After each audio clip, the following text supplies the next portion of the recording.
Total damage in New York was about $41 billion, and in New Jersey, I think $36 billion. And did some damage, along the area south of Jersey, but then moved up Jersey, covered the entire coastline of Jersey. It went then through the 5 boroughs of New York, out onto Long Island, went a little bit up into Connecticut, stretched west into New Jersey and upstate New York, not necessarily providing damage, but there was power outages. We were kind of in the dark. We didn't know how bad it was. And our first couple of trips were to shelters where people were okay. They had left their homes. It wasn't until we took the trip to Staten Island that we realized how huge of a disaster it was. And then I went to Staten Island, and I was there most of my time. I was working at a hospital, Bailey Seton Hospital on Staten Island. And there we had over 100 clients and over 30 animals. And I was the night shift, 7 p.m. to 7 a.m. every day.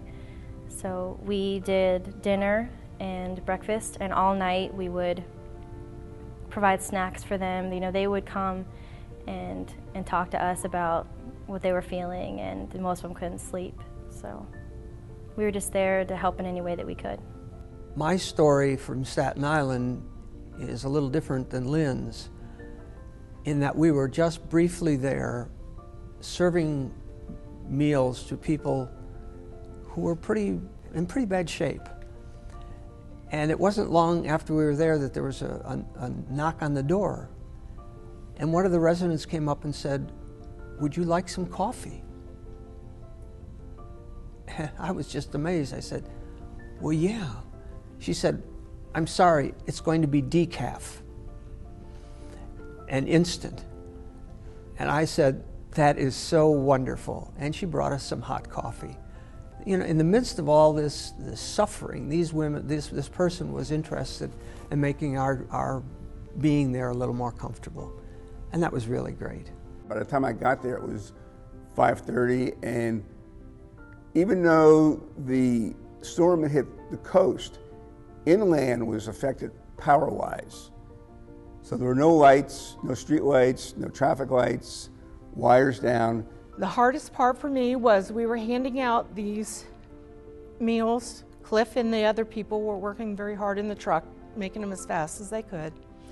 And there was a gentleman on the other side of the street. There were 2 lanes of traffic between us and him, and he was older. He kind of reminded me of my dad.